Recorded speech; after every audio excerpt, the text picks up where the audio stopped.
We will continue with the Christmas story. Today we will read the story titled The Piper of Hamelin. Once, there was a town called Hamelin. Hamelin was a happy town. Everyone had enough to eat and drink, and children played happily in the streets. But then, one day, the rats came. These were not normal rats. They were 3 times as big as normal rats, and their hairs were 4 times as long. Their teeth were like knives, and they were hungrier than a lion in the desert. The rats took everything. They ate all the food that the people had worked to make. They drank the water and made it dirty. The children were too afraid to play outside, because the rats played in the street. People sent cats to kill the rats, but the cats were afraid of the rats, too. The people did not know what to do. They thought they might have to leave Hamelin and go to another city. But then, one day, a piper came to town. The piper's clothes were beautiful. They were red and gold, and everyone looked at him as he walked into town. The rats stopped playing and looked at him. Who was this strange and beautiful man? The piper went to speak to the mayor. "Mr. Mayor," he said, "I can help you with your rat problem. All animals love music, and I can play the pipe 10 times better than any other man. I will use my music to get rid of the rats." Normally, the mayor would say, "Get out," because he couldn't believe that music could get rid of rats. But these were not normal rats. "How do I know you can really do that?" he said. The piper picked up his pipe and played some music. A bird flew in through the window and sat on his shoulder. Well, said the mayor. "You do play very well. Of course, we will pay you after the rats are gone. How much do you ask for?" "Oh, not much. 1,000 pounds, said the piper. The mayor couldn't believe it. 1,000 pounds. That was as much money as he made in a year. Well, that is a lot of money, but you're sure you will get rid of all the rats, aren't you?" "I will," said the piper. "You will get rid of all of the rats. Every last one. And then we will pay you 1,000 pounds, yes?" "That sounds good," said the piper. "Just to be clear, you will get rid of 100% of the rats, yes?" "Can I start now?" said the piper. "All right then. You can start whenever you're ready." "Thank you." So the piper went into the street and played his pipe. Immediately, all the rats stopped eating and playing and listened to him. They ran to the piper. Soon, there was a big circle of rats around him. The piper changed his music, and the rats moved into a line. All the people watched from their windows. The piper played his pipe and walked through town, leading the rats behind him. As he walked, more and more rats came. The line was very long, and it was hard to see the end of it. The people said, "Where is he leading them?" They thought he might lead them out of town, but then they would just come back. But no. The piper led them into the river. Of course, the river wasn't very deep, and the piper was tall, so he could walk in it and still play his pipe. But the rats were not so tall. The piper led them into the river, and they couldn't swim, and so they drowned. One by one, the rats followed him into the river and drowned. The people watched and cheered. The mayor watched, but he did not cheer. Every last rat drowned. 100% of them. Afterwards, the mayor sent his men into town and asked them to find more rats. He was sure that 1 or 2 rats had not heard the piper. But they couldn't find any rats. The piper had done what he said. He had got rid of every last one. The people gave the piper food and drink, and they sang songs and played music all night. The next day, the piper went to the mayor and asked for his money. "Ah," said the mayor. "You see, there is a problem. I asked you to get rid of every last rat. 100% of them. But you didn't. There was one you did not find." The mayor opened a drawer and took out a rat. In the night, he had sent one of his men to another city and told him to bring back a rat. Of course, this rat was much smaller than the rats of Hamelin. It did not have long hair or teeth like knives. "That rat came from somewhere else," said the piper. "I know I drowned all the rats. But if you like, you can pay me 900 pounds instead of 1,000. He laughed. "Just think. That rat cost me 100 pounds. The mayor cleared his throat. "I am sorry, but I don't think you understand business. You told me that you would get rid of every last rat, and you did not. So I cannot pay you any money. Sorry, that's just how business works." For a moment, the piper said nothing. The mayor was afraid. Could this man hurt him? But no. He was only a piper. And the mayor wasn't a rat. "Are you sure you want to do this?" said the piper. "I will pay you 100 pounds, said the mayor quickly, "and I will give you a full bag of food for your journey, and—" "Don't worry," said the piper. "I won't need it where I'm going." And the piper walked outside. For a moment, the mayor felt better. He had got rid of the rats, and he didn't have to pay the piper any money. But then, the piper started to play. He stood in the streets of Hamelin and played a very different kind of music. This time, it was the children who came. They stopped playing and all ran to the piper. The mayor thought this was nice, but then the children moved into a line. The piper played his pipe and led the children through town. Every child followed him. Every last one. The piper walked out of town and the children followed. The mayor watched and could not believe it. The children's parents were all at work, or sleeping after the party, so they did not know what was happening. "Stop, stop!" cried the mayor. He ran into the street, but the children did not stop. He pulled at them and told them to go home, but the children did not listen. They could only follow the piper. The mayor tried to follow, but he was old and afraid. So he went back into his house and shut all the doors. Then, he hid near a window and watched. The piper led the children up into the hills. He led them through the forest. Finally, he led them to the mountain. The mayor thought that he must stop here, because the mountain was tall and hard to climb. But as the piper played, the mountain opened up. It opened like a door, and the piper walked inside, and of course, the children followed him.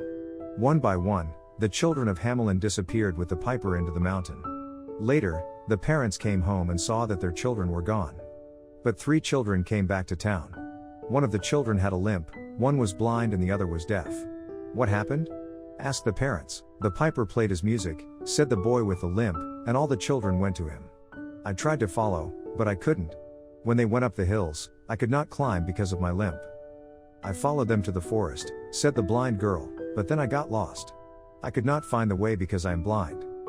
"I did not hear the music," said the deaf girl. Actually, she said it in sign language, and her mother spoke her words. All the children danced and followed the piper, and I thought that was strange. So I followed them to see where they were going. When they came to the mountain, it opened up and they all went inside. They just disappeared. I tried to see what was inside, but it was dark. I'm glad that I'm deaf, because after the last child went inside, the mountain closed again. "But why would he do that?" said the parents. "He was so friendly last night." "I heard him talking to the mayor," said the blind girl. "The mayor didn't want to pay him." That was all the parents needed to hear. The music was in their ears, and it was a very different kind of music. They went to the mayor's house, and they did not ask for him to open the door. He was a rat, and you don't talk sweetly to rats. And so, the parents of Hamelin cried for their lost children, and no music was played in the town for hundreds of years. There had once been a mayor in the town, too, but one day he disappeared, and everyone quickly forgot about him. God will bless you. We will continue with the Christmas story. Today we will read the story titled The King's New Clothes. Once, there was a king who worried a lot about how he looked. Most kings worried about the country's money, but this king only thought about clothes. He spent all the country's money on clothes, and his wardrobe was as big as a country. He only went to the theater when he had a new outfit and wanted people to see it.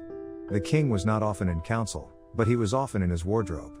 So the people in the country wore old dirty clothes and the king's council did all his work for him. Actually, this was quite good. The council understood the job better than the king. Things went well, until one dark day. A pair of brothers came to the castle, saying that they were famous weavers, but they were lying. But when the king heard that there were weavers in the castle, he wanted to see them. "My dear king," said the first brother, "we have traveled through your country, and we have heard lots of stories about your amazing outfits." "You have?" said the king. He was happy that everyone knew about his outfits. "How wonderful, we have an idea," said the second brother. "We want to weave you a beautiful outfit, and then the whole world will know about you." "The whole world?" said the king. "Isn't that a wonderful idea?" He looked at his council, but they did not look so happy. "If the other kings and queens hear that I have such an outfit, they will think we are rich, and they will not make war with us. And it won't just be beautiful," said the first brother. "The clothes will be magic. Only people who are clever and good at their job will be able to see them." The king thought this was brilliant. His outfit would make him famous, and he would also know if his council were good at their jobs, and who was clever. "We must start immediately," said the king. "What do you need to weave this wonderful outfit?" So the lying brothers asked for 2 bags of gold and a room to work in. There, they put 2 big machines, and pretended to start working.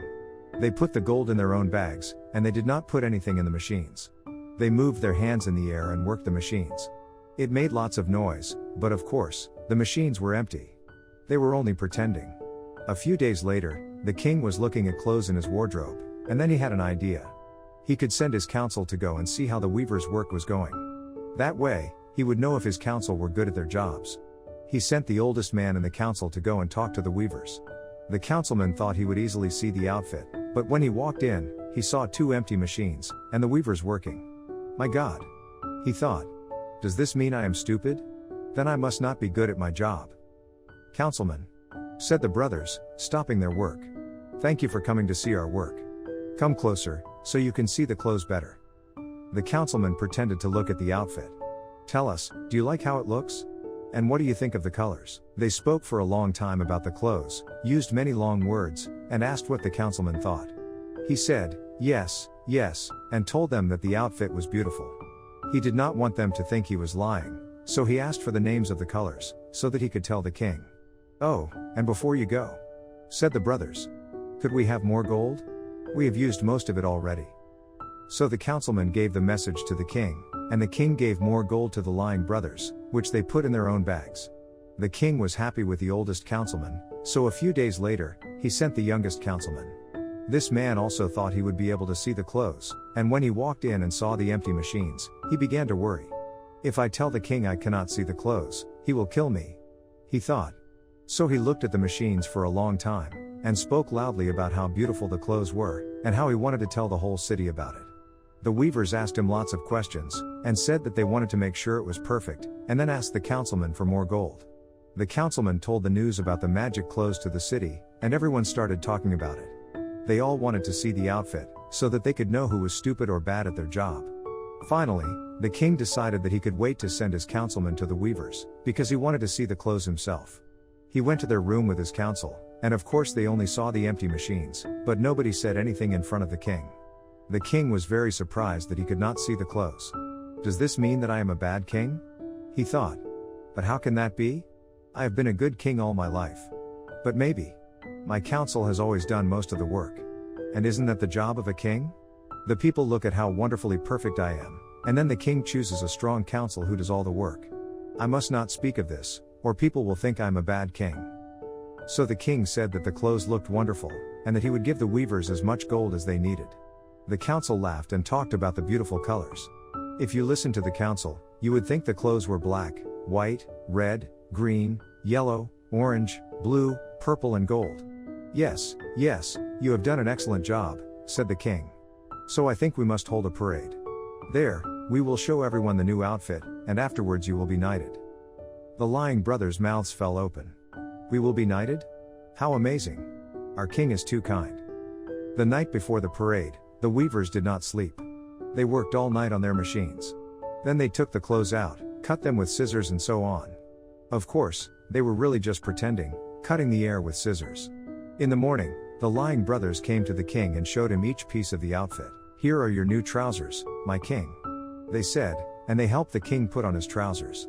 Here is your new scarf, my king, they said, and they helped the king put on his scarf. Here is your new shirt, my king, they said, and they helped the king put on his shirt. The clothes are so light that you will not feel them, they explained. They are as light as air, the king said. The weavers took the king to the mirror. He stood there completely naked, but the weavers pretended to look at the outfit, talking about how good he looked. The parade began, and all the people of the city came to see the king's new clothes. Of course, there was really nothing to see, but nobody wanted to say anything, because then people would think they were stupid. So everyone talked about how wonderful the king looked. Finally, a young girl saw the king, and she could not understand what everyone was talking about. But he's naked, she said. The king is naked. The words quickly went through the crowd. Everyone started to talk about the king's new clothes. Well, everyone started to talk about how the king didn't have any clothes. Soon, people started to laugh. The king is naked. It does not matter, the king thought. The people of the city are stupid. I knew that already. And I know that I look excellent. When the parade was finished, the king went back to the castle to find the weavers, so he could knight them. But the 2 lying brothers were gone. Nobody could find them. Hello? Where have those 2 gone?